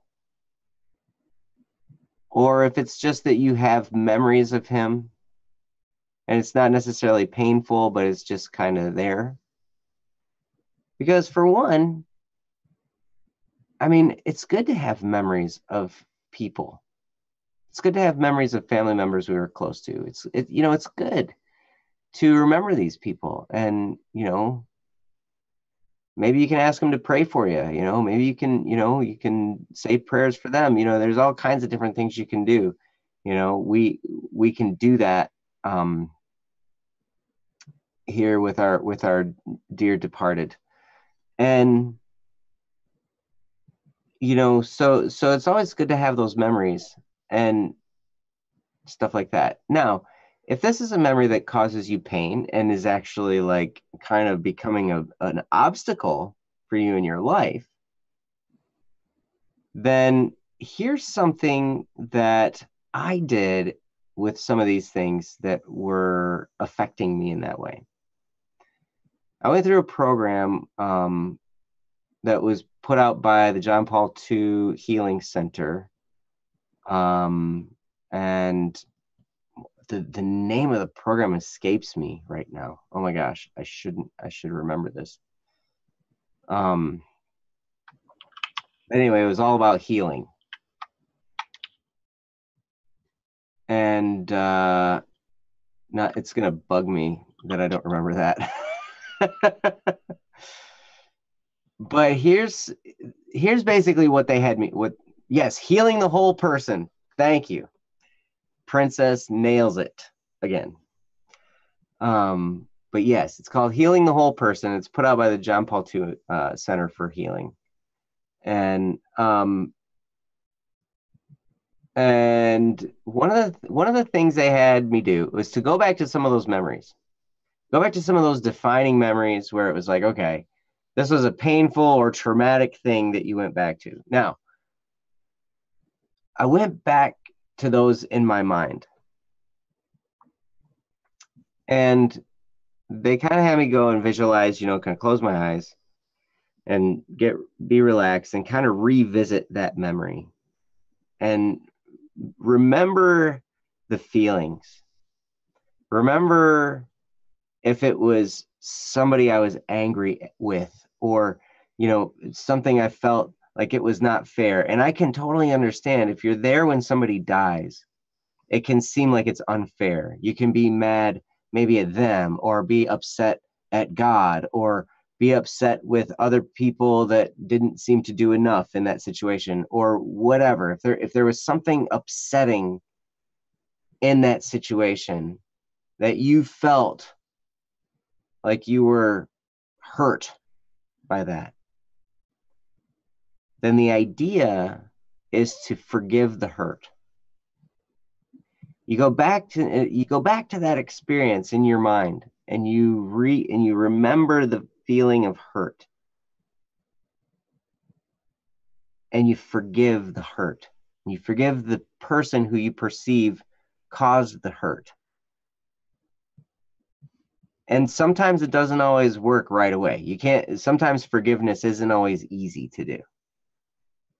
But when you do that, and then you can take it a step further, and you can pray for God to forgive that person and that hurt, and for God to heal this situation when you're in that situation. Like, so you go back, and that forgiveness is such a healing thing. And I even do this now with my kids. When I do something that hurts my kids' feelings or does something like that, which I do, I'm not perfect. I will go and I'll apologize, and I'll say, I'm so sorry. I did not mean to hurt you. I never, ever want to hurt you. That is never my intention.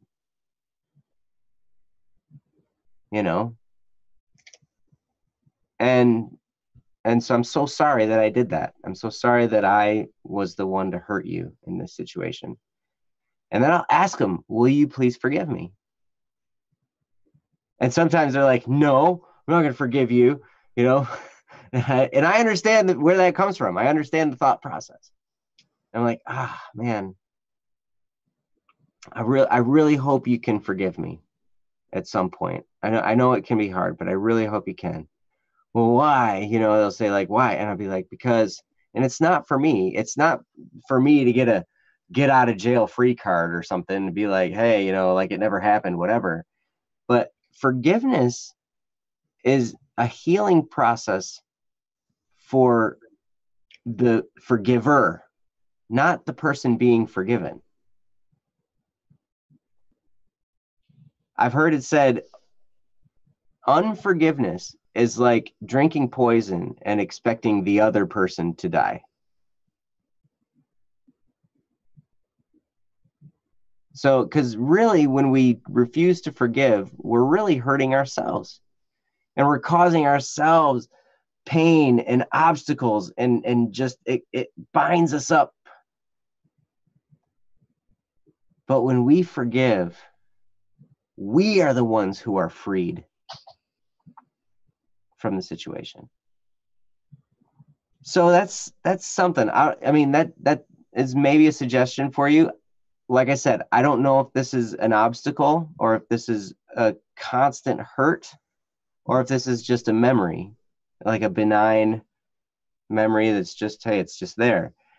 But if it's a hurtful obstacle of a memory that's causing you consistent pain, then there may be some unforgiveness in there. There may be something that happened that you're just still kind of holding on to.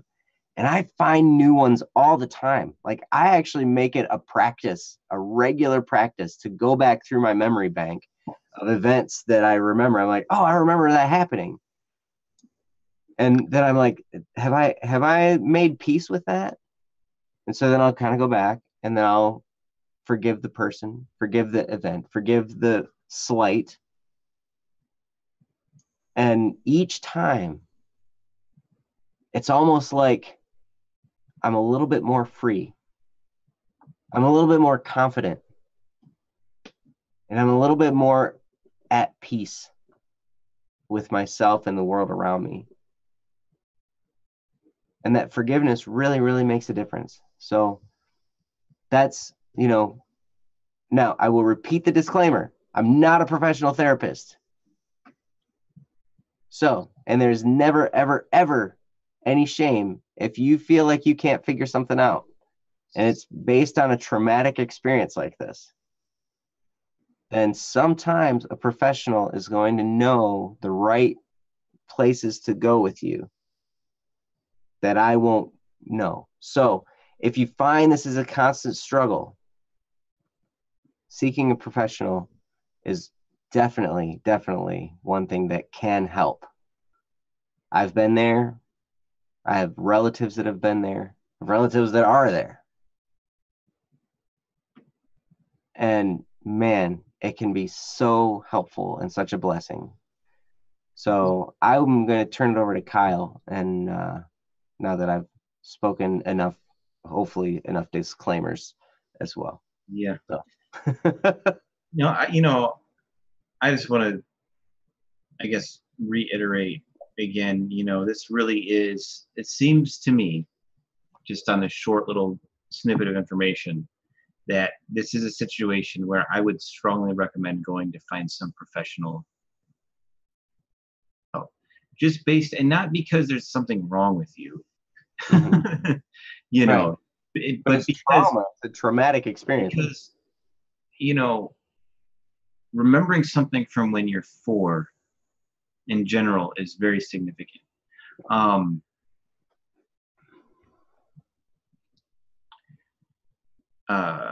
I don't remember anything from when I was 4. My son is 7. He doesn't remember anything from when he was 4 that I've been able to determine. I've asked him a lot of things about where we used to live and just different things we used to do, and there'll be like flashes of things, but he can't really describe what they are or anything about them or an activity. My 6-year-old daughter, she can't remember anything from when she was 4. My 4-year-old can remember when she was 4 because she is. Your 3-year-old can't remember when she was 4 because she's not there yet. Yeah, so that, just that little bit of information there tells me that there's something that is significant and that should be probably looked at. And I would strongly consider, and I know it's hard, but just try and get that ball rolling. Whether it's talk to your parents, hey, maybe we should, it is kind of, a different kind of a situation. And again, not like there's something wrong with you. It's just that, it's something that should probably be checked out. Especially if it is causing, some sort of roadblock in your life. Now, if it's not,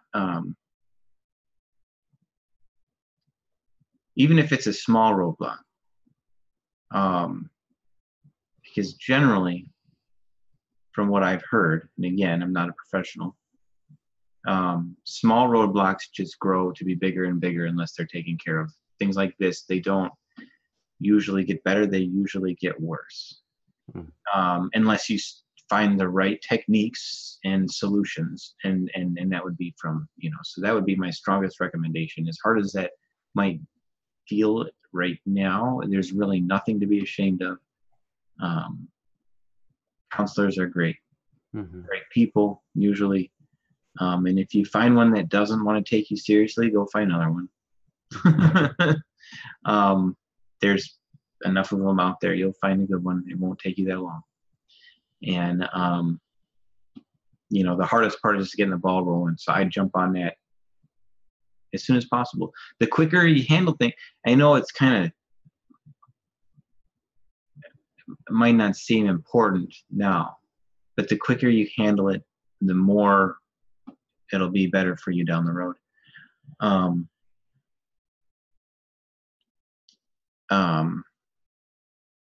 Yeah, and Princess seems, which she kind of agrees there with her experience. Yeah, and And it's kind of hard to look down the road that far and kind of figure out, well, what am I going to be like when I'm 30? You know, but just, I mean, statistically, based on things, you know, it's the best thing you can do is take care of it as soon as possible. The longer you wait, the more it's stuck. You know, so don't delay. But I guess then you know, besides that, I guess I would just like to say, you know, about death itself, it is a, you know, traumatic experience. Um, Usually for everybody involved, and we're kind of designed that way, right? I mean, we're not built to, we're not driven to die normally. You know, we want to live. Life is good. You know, existence is good. Mm-hmm. And death can feel like something ceasing to exist, and that's bad. Um, I guess that's the simplest way I can put that. But try and keep in mind that, I mean, I don't know, you know, where you are in your faith, if you have a faith life, anything like that. But death is not somebody ceasing to exist. Um, you know, there is something more, and you can look forward to that, and know that even though, yes, it's traumatic and it's sad that death occurs, it's not the end, and there is something more, something better coming. Mm-hmm. So hopefully that can be a little comfort. Um, if you do try and find a counselor, try and find one that agrees with that sentiment to help you work through that in a healthy way. Mm-hmm. And if you find a counselor that believes in, I guess, annihilation, which would be like, nothing exists after death, that probably won't be nearly as helpful to you. So, um, yeah, but it's okay. It's okay to be affected by death. Mm-hmm. Just, you know, try and just learn what's out there, get an idea of what's, you know, from different perspectives on what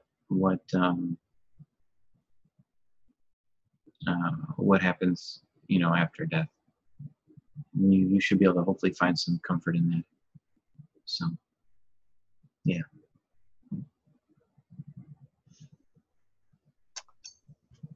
Yes. Yeah, Sparrow. You know, I hope some of that's helpful. And I also want to reiterate one of the things Kyle said, and that is that, you know, seeking a professional, it doesn't mean that there's something wrong with you. Mm-hmm. You know, look, trying to find somebody to talk to, trying to find a counselor or whatever, it doesn't mean that there's something wrong with you. You know, this experience doesn't mean that there's something wrong with you. It just means that, you know, it's a tough time. Yeah, and it's just, you know, finding somebody who can share that perspective and kind of help. I mean, we're not born knowing anything at all. Mm-hmm. You know, and in school they teach us things like math and how to read, Mm-hmm. but they don't necessarily teach us how to deal with psychological part of ourselves. They really don't. Mm-hmm. And so that's what a professional is for. They're to help us, you know, I mean, navigate that path, because they don't have that in schools really at all. So Mm-hmm. nothing wrong with actually going to try and learn how to navigate through life. Right.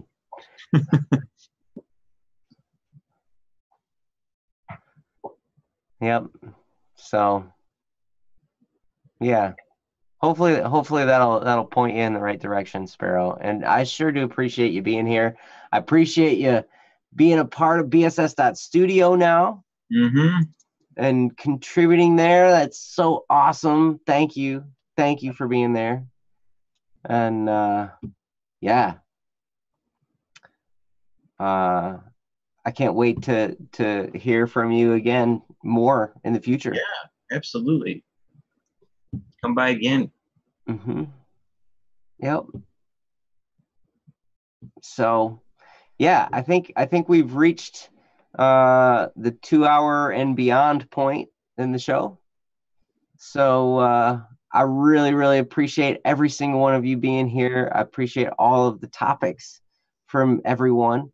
And yes, thanks again to Jesse. Oh, Sparrow was gonna get on a while ago, but the site was down. Oh yeah. Wink. And dang, Princess is sitting here beating you to all these thank yous here. Yeah, I know. Oh my gosh. You just can't win. Yeah, that's okay. She's just on it, man. She's amazing. She keeps us so on track. It's outstanding. But yeah, so special thanks to Princess for being an amazing hostess in the chat room and for keeping us on track. Special thanks to Jesse for producing the show. He does an amazing job and for keeping the site going. And thanks, Kyle, for being here and filling in for your brother while he enjoys himself in Los Angeles and has a great time. I tell you what, though, I think you're going to have to be a regular on this show. You're starting to really get good. Okay. So yeah, so there you go. If you say so. You can take my place. It'd be cool. Like you and Ryan together is always fun to see too. Yeah. Well, I think it would be cool to have a rotation. Maybe we'll get some other folks in here too. So Yep, we've got a lot of people that could be helpful. And yes, so again, thanks to everyone for being here. We'll see you on Friday. Come back again, where we're gonna have another guest because Ryan won't be back yet. Could be Kyle. Could be. Could be. Why not just put all the hosts together? Oh my gosh, that would be great. We could give Jesse a real big headache to produce that. He'd have to put together a whole. Yes. Yes. Good idea, Akil. Yeah,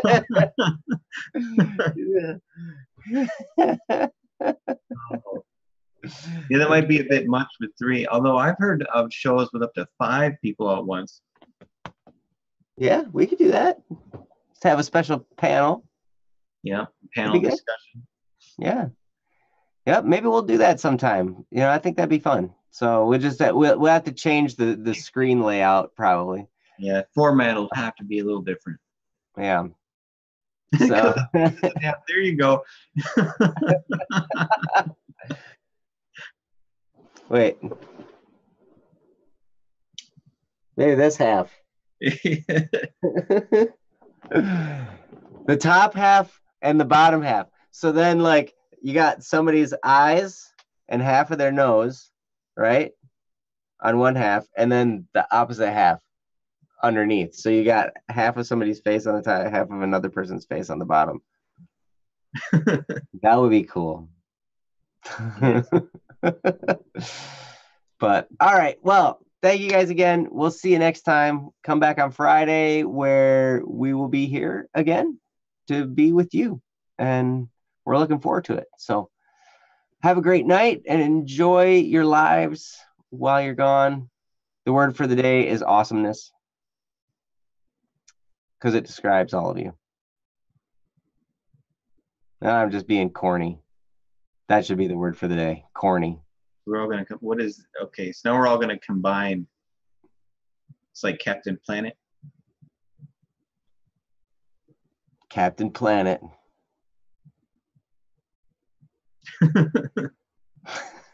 Be amazing. Bingo, bongo. All right. All right, guys. We'll see you next time. Come on back. See ya. Love you guys.